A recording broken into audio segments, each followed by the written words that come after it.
जय हिंद। आप लोग जानते हैं कि 23 अगस्त 2023 इसी दिन हमारा जो चंद्रयान 3 है वो चंद्रमा के दक्षिणी ध्रुव पर लैंड किया और विश्व का भारत पहला देश बन गया जिसने चंद्रमा के दक्षिणी ध्रुव पर लैंड किया हो। और इस दिन को सुनकर हमारा जो हर भारतीय का सीना है वो गर्व से चौड़ा हो जाता है। तो आइए हम ये समझते हैं कि ये जो चंद्रमा पर हमारा चंद्रयान गया है ये इतना गोल गोल घूमकर क्यों गया है। पहले तो ये पृथ्वी के चारों ओर ऑर्बिट में घूमा, उसके बाद चंद्रमा की ऑर्बिट में घूमा और उसके बाद तब जाकर कहीं लैंड किया है। ये डायरेक्ट भी तो पृथ्वी से चंद्रमा पर जा सकता था, और अगर ये डायरेक्ट पृथ्वी से चंद्रमा पर जाता तो इसको केवल 4 दिन का समय लगता। जी हाँ दोस्तों, 4 दिन का समय लगता है। तो ये 40 से 42 दिन का समय लेकर इतना गोल गोल गोल गोल घूम के क्यों गया है, आज के इस वीडियो में हम यही समझेंगे। उससे पहले आप अब ये देखिए, यहाँ पर आपको ये बताते हैं 4 दिन में देखिए पहुंच गया है। कई सारे ऐसे हैं यहाँ पर चंगाई 2 नाम का जो मून मिशन था चीन ने किया था, 2010 में लॉन्च किया था, ये भी 4 दिन में चंद्रमा पर पहुंच गया था। इसके बाद जो लूना 1 मिशन था सोवियत संघ, जिसको आज हम रूस के नाम से जानते हैं, इसका ये 36 घंटों में चांद के पास तक पहुंच गया था। इसके बाद दोस्तों अपोलो 11 जो कि अमेरिका का मिशन था, इसको 1969 में लॉन्च किया गया था, ये भी 4 दिन में पहुंच गया था। ये तो बहुत प्रसिद्ध मिशन है अपोलो 11, इसी के द्वारा नील आर्मस्ट्रांग ने चांद पर पहला कदम रखा था, ये आप सभी लोग जानते हैं। ठीक है, तो भैया ये सब 4 दिन में पहुंच जा रहे हैं। कैसे पहुंच जा रहे हैं? क्योंकि इनके पास ज्यादा टेक्नोलॉजी है। अब आइए हम पूरा शुरू से समझते हैं। नासा जो है 4 दिन लेता है, जबकि इसरो 40 से 42 दिन लेता है पहुंचने में। क्यों? तो सबसे पहला तो आपका कारण यही है कि ये जो नासा है इसके पास बहुत पावरफुल बूस्टर है। नासा के पास बहुत पावरफुल बूस्टर है जो कि डायरेक्ट अर्थ से लेकर मून तक की दूरी तय कर सकते हैं। लेकिन भारत के पास इतने पावरफुल रॉकेट नहीं है, इसीलिए क्या है कि भारत जो है वो डायरेक्ट अर्थ से मून पर नहीं जा पाता।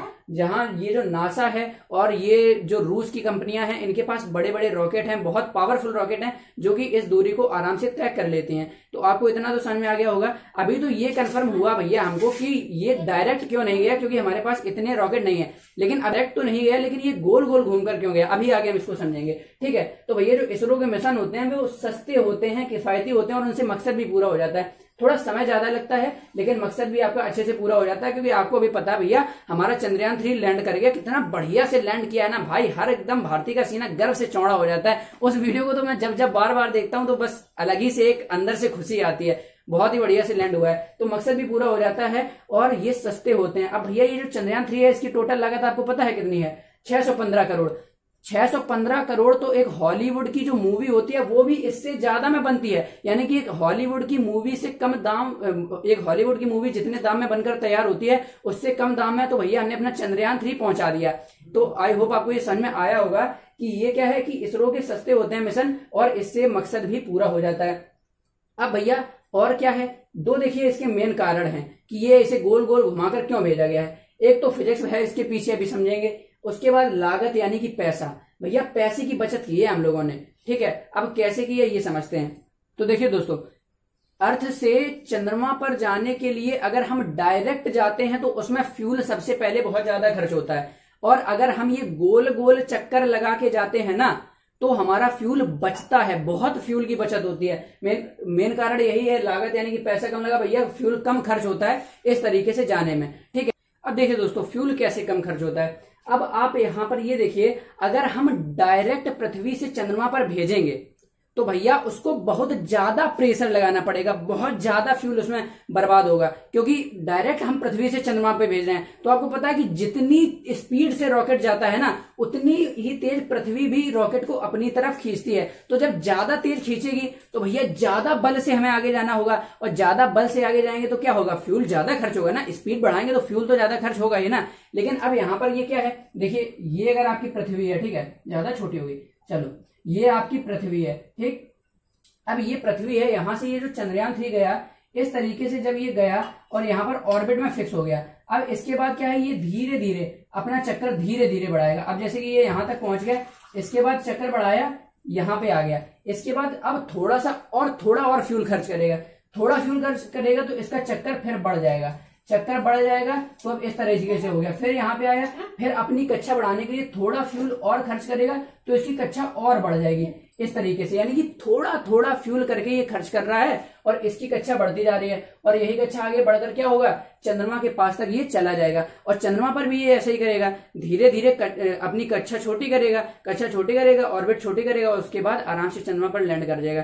तो इतना आपको समझ में आया होगा कि अगर डायरेक्ट जाएंगे तो फ्यूल ज्यादा लगेगा, इसमें फ्यूल कम लगता है क्योंकि जब कक्षा आपको बढ़ानी होती है तब थोड़ा सा फ्यूल आपको खर्च करना पड़ता है। और इस बार चंद्रयान 3 में बहुत सारा फ्यूल भर के रखा गया है क्योंकि पिछली हमारी गलतियों से सबक लेके चंद्रयान 2 में फ्यूल भी कम था, इसलिए अब की बार क्या है कि चंद्रयान 3 जो है उसमें फ्यूल एकदम भरपूर मात्रा में रखा गया है। ठीक है, अब देखिए दोस्तों, और हमारा खर्चा जो है वो कम कैसे हुआ, क्योंकि यहाँ पर देखिए जो हमारा चंद्रयान 2 था वो आपको पता है कि आधा सक्सेस हो गया था, क्योंकि जो चंद्रयान 2 का ऑर्बिटर था वो अपनी चंद्रमा की ऑर्बिट में आराम से फिक्स हो गया था और फिक्स होने के बाद वो अभी तक आराम से चक्कर लगा रहा है। तो इस बार जो चंद्रयान 3 था ना, चंद्रयान 3, इसमें भैया हमें ऑर्बिटर भेजने की जरूरत ही नहीं पड़ी, तो ऑर्बिटर का खर्चा बच गया, क्योंकि भैया भारत का अपना पुराना है कि जो चीजें हैं उनका अच्छी तरीके से यूज करो। जब ये चंद्रयान 2 का ऑर्बिटर अभी भी मौजूद है तो इस बार ऑर्बिटर नहीं भेजा गया, क्योंकि चंद्रयान 2 का ऑर्बिटर तो अभी आराम से कर ही रहा है, तो चंद्रयान 3 जो होगा वो किसके ऑर्बिटर से काम चलाएगा, इसके ऑर्बिटर से, चंद्रयान 2 के ऑर्बिटर से काम चलाएगा,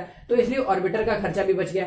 अब थोड़ा इसके पीछे हम फिजिक्स से समझते हैं कि भैया ये जो गोल गोल चक्कर है ना, ये फिजिक्स के लिए क्या मतलब, फिजिक्स की वजह से क्यों लगाया जा रहा है। दोस्तों, जब हम डायरेक्ट पृथ्वी से डायरेक्ट चंद्रमा की ओर जाएंगे, यानी कि एकदम यहां से लॉन्च हुआ एकदम वो सीधा भड़बड़ा के चला जाएगा, तो जितनी तेज जाएगा उतनी तेज पृथ्वी भी उसको अपनी ओर खींचेगी। और अभी मैंने बताया जब ये इस तरीके से चक्कर लगाएगा ना तो थोड़ा सा अपना ऑर्बिट बढ़ा लेगा, फिर इस तरह से जाएगा, फिर थोड़ा सा अपना ऑर्बिट बढ़ा लेगा, फिर इस तरीके से जाएगा, फिर अपना ऑर्बिट बढ़ा लेगा, तो इस तरह से धीरे धीरे ऑर्बिट बढ़ा रहा है। तो इससे क्या होगा, ग्रेविटी पुल यानी कि ग्रेविटी का जो खिंचाव है, गुरुत्वाकर्षण बल का जो खिंचाव है वो कम हो जाएगा। क्या होगा, कम हो जाएगा। अगर डायरेक्ट जाता तो खिंचाव ज्यादा लगता और गिरने की संभावना रहती, ध्यान से समझना, अगर डायरेक्ट ये जाता तो खिंचाव ज्यादा लगता और गिरने की संभावना रहती, लेकिन अब ये इस तरीके से जा रहा है तो ग्रेविटी पुल जो है ना, जो ग्रेविटी का खिंचाव है वो कम हो गया। अब आप इसको एक तरीके से और समझ सकते हैं कि जो पृथ्वी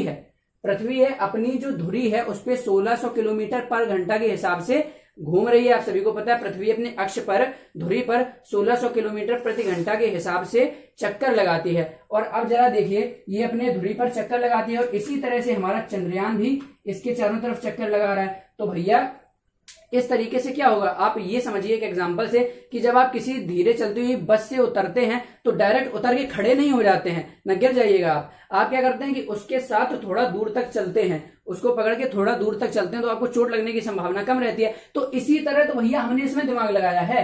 ये जो चंद्रयान 3 है ना, पृथ्वी जो है वो अपनी धुरी पर तो घूम ही रही है और चंद्रयान 2 भी ऐसे ही घूम रहा है। चंद्रयान 2 भी इसके साथ ऐसे घूम घूम के अपना जो ऑर्बिट है वो बढ़ाता जा रहा है और ऐसे ही चंद्रमा के ऑर्बिट में जाके मिल जाएगा।